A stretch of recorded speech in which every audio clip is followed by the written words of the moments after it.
मैं बार बार कह रहा हूं, नोटिस कोई फांसी का फंदा नहीं है। नोटिस आ जाने का मतलब सजा हो जाना नहीं है। नोटिस को बहुत ज्यादा सीरियस लेने की भी जरूरत नहीं है, लेकिन नोटिस को पढ़ने की जरूरत है, नोटिस का जवाब देने की जरूरत है, इग्नोर करने की भी जरूरत नहीं है।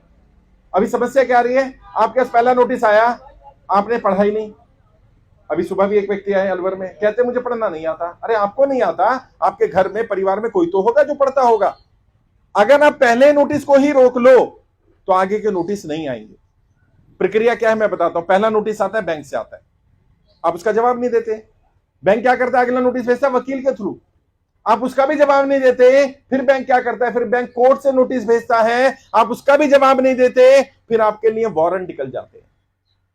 वारंट निकलेंगे तो पहली बार जब वारंट निकलेंगे तो वो बेलेबल होंगे, यानी आपको बेल मिल सकती है। अगर आप उसका भी जवाब नहीं देंगे तो नॉन बेलेबल वारंट इश्यू हो जाएंगे, यानी अब आपकी बेल भी नहीं होगी, पुलिस उठा कर ले जाएगी आपको।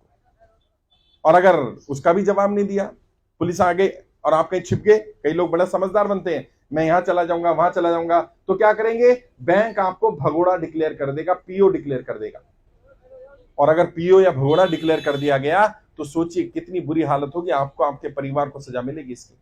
प्रॉपर्टी भी कुर्क कर दी जाएगी, कब्जा कर ली जाएगी। ऐसी नौबत क्यों आने देते हो?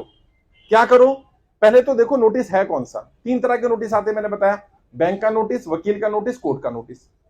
अच्छा, कैसे पहचानो कौन सा नोटिस है? नाम लिखा होता है ऊपर। अगर बैंक का नोटिस है तो जिस बैंक से आपने लोन लिया होगा उस बैंक का नाम लिखा होगा, यानी वो बैंक का नोटिस है।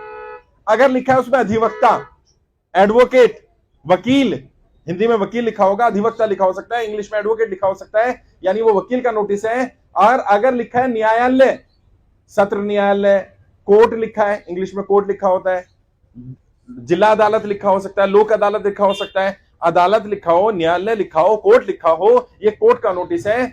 नोटिस कोई सा भी आए, सबके जवाब देने। कैसे कैसे देने? बैंक के आए नोटिस का जवाब आप खुद दे सकते हैं बैंक में जाकर के, लेकिन कैसे देना है? लिखित में देना, रिटर्न में। बैंक क्या कर रहा है पता है? बैंक एक चालाकी कर रहा है। आपको एक ईएमआई बाउंस होती है, एक नोटिस भेजता है, एक और बाउंस होता है, फिर नोटिस भेजता है, फिर नोटिस भेजता है। वो क्या कर रहा है? वो आपकी फाइल मोटी कर रहा है।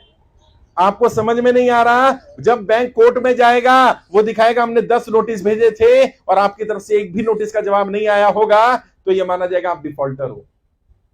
आप क्या करो, बैंक नोटिस भेजता, आप भी नोटिस भेज दो, एक सादे पेपर में लिख करके, ये नोटिस आया था जी, मैं ईएमआई नहीं भर पाया। क्यों नहीं भर पाए? मेरी नौकरी छूट गई, मेरा व्यापार बंद हो गया, मेरी आर्थिक स्थिति ठीक नहीं, मेरी कमाई का साधन नहीं है। बैंक माने ना माने, लिख कर दे दो। अभी क्या होगा, जैसे जैसे आपके लेटर जाते रहेंगे आपकी फाइल भी मोटी हो रही है। आप जज साहब से कह सकते हो, जज साहब मैंने इतने नोटिस भेजे थे बैंक को, मैंने बताया था मेरी आर्थिक स्थिति ठीक नहीं है, मैंने बताया था मैं बच्चों की फीस नहीं पे कर पा रहा, मैंने बताया था मेरे पास कमाई का साधन नहीं है, बैंक ने मेरी मदद नहीं करी। उस केस में कोर्ट आपकी मदद करेगी। अगर आया वकील का नोटिस, एडवोकेट लिखा है, तो क्या करो, किसी वकील को पकड़ो, अपने आसपास के लोकल वकील को, 500 रुपए लेगा लगभग। एक मिनट बता रहा हूं, नोटिस आएगा तो वकील से जवाब देना, वकील के नोटिस का। और अगर आया अदालत का नोटिस, तो अदालत के नोटिस पे खुद जाओ।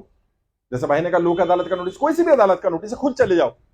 हमारा संविधान हम सबको अपनी बात रखने की इजाजत देता है। हमें वकील की जरूरत तो है, लेकिन अगर हम अपनी बात रख सकते हैं तो वकील की जरूरत नहीं। और ये कोई क्रिमिनल केस नहीं है कि आपने कोई मर्डर कर दिया, कोई बड़ा काम गुनाह कर दिया कि अब आपके ऊपर सजा होने वाली है, वकील चाहिए। हाँ, किसी की प्रॉपर्टी अगर मोर्टगेज है, उसको अगर डीआरटी में लगाना है केस, तो वकील चाहिए होगा। वो भी बता दूंगा आज कैसे करना है।